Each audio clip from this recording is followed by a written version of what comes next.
तो दुनिया का सबसे बड़ा गुनाह यानी बुतों की इबादत किस कौम ने शुरू, ये सबसे बड़ा सवाल। आज की वीडियो में इस सवाल का जवाब मिलने वाला है, तो वीडियो गौर से देखें, काफी इंटरेस्टिंग होने वाली है। तो सबसे पहले नूह अलैहिस्सलाम की कौम ने बुतों की इबादत करना शुरू। तो आज हम सुनेंगे नूह अलैहिस्सलाम की रियल लाइफ स्टोरी। असल हुआ यूं था, आदम अलैहिस्सलाम के बाद की नस्लें काफी नेक, तकरीबन 1000 सालों बाद कुछ वलीउल्लाह पैदा हुए जो लोगों को दीन की दावत देते और बहुत इबादत गुजार थे। वो अल्लाह ताला की बहुत ज्यादा इबादत करते थे। इनके मरने के बाद लोगों ने इनको याद रखने के लिए इनके बुत बनाना शुरू कर दिए। पहले तो लोग इनके वसीले से मांगते थे, लेकिन आहिस्ता आहिस्ता उनकी औलादों में डायरेक्ट इन्होंने उन्हीं से मांगना शुरू कर दिया।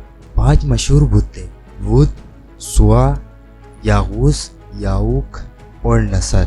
और कौम पता है क्या कहती थी कि अल्लाह के नेक बंदे हैं, अगर हम इनको सजदा करेंगे तो इससे अल्लाह खुश होगा। और अल्लाह ताला ने मुख्तलिफ चीज़ों के इनको इख्तियार दे दिए। एक बारिश बरसाने वाला, मतलब अगर बारिश की दुआ करनी होती थी इस बुत के पास जाना है।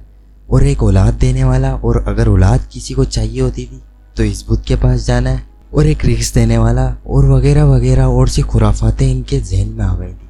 और एक अल्लाह की इबादत होना बंद हो गई। बहुत से गुनाह इस कौम में आ गए थे। फिर अल्लाह ताला ने इस कौम के पास नूह अलैहिस्सलाम को नबी बना कर दे। फिर नूह अलैहिस्सलाम ने अपनी कौम से कहा कि अल्लाह के सिवा कोई माबूद नहीं, तो सिर्फ तुम अल्लाह ही की इबादत करो और मैं तुम्हें खुला डराने वाला हूँ।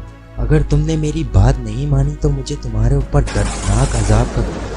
तो नूह अलैहिस्सलाम ने अपनी कौम को सीधे रास्ते पर लाने के लिए बहुत मेहनत की। चुपके चुपके लोगों को समझाते, उनके घर जा जाकर समझाते, दिन रात एक कर दिया। भाई पूरे 950 साल तबलीग करने के बाद सिर्फ चंद लोग ही ईमान लाए। नूह अलैहिस्सलाम ने अल्लाह ताला से कहा कि ए मेरे परवरदिगार, मैंने अपनी कौम को रात दिन तेरी तरफ बुलाया, लेकिन मेरे बुलाने पर ये लोग और दूर भाग रहे हैं। मैंने जब कभी इन लोगों को बख्शिश की तरफ बुलाया, इन्होंने अपनी उंगलियां अपने कानों में डाल ली और अपनी चादरें ओढ़ ली, बड़ा तकब्बुर किया। फिर अल्लाह ताला ने नूह अलैहिस्सलाम की तरफ वही की कि अब कोई ईमान नहीं लाएगा। फिर नूह अलैहिस्सलाम ना उम्मीद हो गए और अपनी कौम के लिए बद्दुआ की, ए मेरे रब, तू रूए ज़मीन पर किसी काफिर को मत छोड़ना। तू मुझे और मेरे माँ बाप और मेरे घर पे जो ईमान की हालत में लोग हैं उन लोगों को बख्श दे। फिर अल्लाह ताला ने नूह अलैहिस्सलाम को हुक्म दिया, एक कश्ती हमारी आंखों के सामने हमारी वही से तैयार कर और इन काफिरों के बारे में मुझसे बात ना कर, ये बहुत जल्द पानी में डुबो दिए जाएंगे। फिर नूह अलैहिस्सलाम ने अल्लाह के हुक्म के मुताबिक कश्ती बनाना शुरू कर दी। अब जिस जगह नूह अलैहिस्सलाम कश्ती बना रहे थे ना, वहाँ कौम के बड़े बड़े सरदार जब भी गुजरते नूह अलैहिस्सलाम का मजाक उड़ाते कि एक पहाड़ पे कश्ती बना रहा है और यहाँ तो कोई समंदर भी नहीं है और ना कोई इतनी ज्यादा बारिश का खतरा है। फिर नूह अलैहिस्सलाम ने कहा कि तुम हम पर हंस रहे हो, एक दिन हम तुम पर हंसेंगे।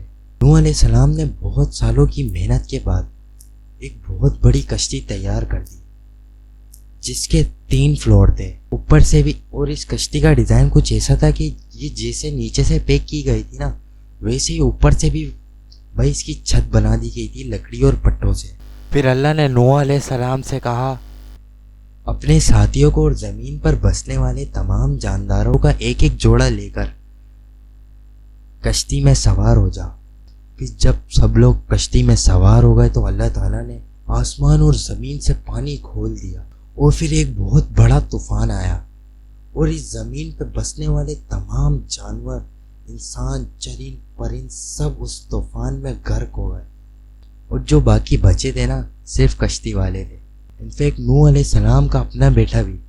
जब नूह अलैहिस्सलाम ने अपने बेटे से फरमाया, ए मेरे प्यारे बेटे, इस कश्ती में सवार हो जा, तो इसने कहा कि मैं किसी ऊंचे पहाड़ पर पनाह ले लूँगा और बच जाऊँगा। नूह अलैहिस्सलाम ने अपने बेटे को समझाया कि आज अल्लाह के हुक्म से कुछ नहीं बचेगा मगर वही जिस पर अल्लाह रहम करे। बाप बेटे के बीच ये बातें चल ही रही थी कि ज़मीन से पानी की नहर उठी और नूह अलैहिस्सलाम के बेटे को भी उसमें ले गई। फिर अल्लाह ने आसमान से भी इतना पानी बरसाया और ज़मीन से भी पानी के फुहारे फूलने लगे। चश्मे जो छोटे छोटे होते हैं ना, अल्लाह ताला ने एक बड़ा ही चश्मा खोला। और फिर ये पूरी दुनिया जब सिवाय कश्ती वालों के फना हो गई, मतलब पानी में डूब गई। फिर अल्लाह ताला ने ज़मीन से कहा کہ اے زمین اس پانی کو نگل لے، اور آسمان سے کہا کہ اس پانی کو اکھاڑ دے۔ مطلب زمین پہ اتنا پانی تھا کہ اگر سوکھنے کا اگر بولتے نا اللہ تعالیٰ کہ اس پانی کو جبس کر لے تو بہت ٹائم لے لیتی زمین، اس لیے اللہ تعالیٰ نے کہا اس پانی کو نگل لے۔ اور بادلوں میں بھی اتنا پانی تھا کہ بھائی اگر اس کو پورا برسنے دیتے تو بھائی وہ برستا ہی رہتا، اس لیے پانی اللہ تعالیٰ نے بادلوں کو حکم دیا کہ اس پانی کو اکھاڑ دے۔ پھر اس طرح اللہ کے حکم کے مطابق زمین کا پورا پانی خشک ہو گیا، اور پھر نوح علیہ السلام کی کشتی ایک جوڑی پہاڑ ہے اس سے ٹکرا کر رک گئی، اور پھر یہ لوگ وہیں اترے، اور پھر سوائے ان لوگوں کے دنیا میں اور کوئی بھی نہیں تھا، صرف ایمان والے تھے۔ پھر اللہ تعالیٰ نے نوح علیہ السلام کی اولادوں میں بہت برکت دی، اور اتنی برکت دی کہ نوح علیہ السلام کی اولادوں میں میں بھی بیٹھا ہوں آپ کے سامنے، آپ بھی ہو اور میں بھی ہوں نوح علیہ السلام کی اولاد میں۔ بھائی اس واقعے سے ہمیں کیا سبق ملتا ہے؟ یہی ملتا ہے کہ اللہ کے سوا کوئی عبادت کے لائق نہیں، کوئی دینے والا نہیں، عبادت کس کی ہوگی؟ صرف اللہ کی۔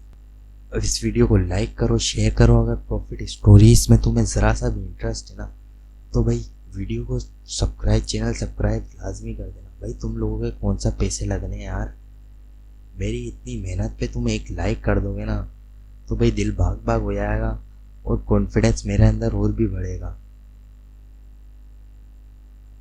اور ابھی میں بہت ڈیموٹیویٹ فیل کر رہا ہوں بھائی، کیونکہ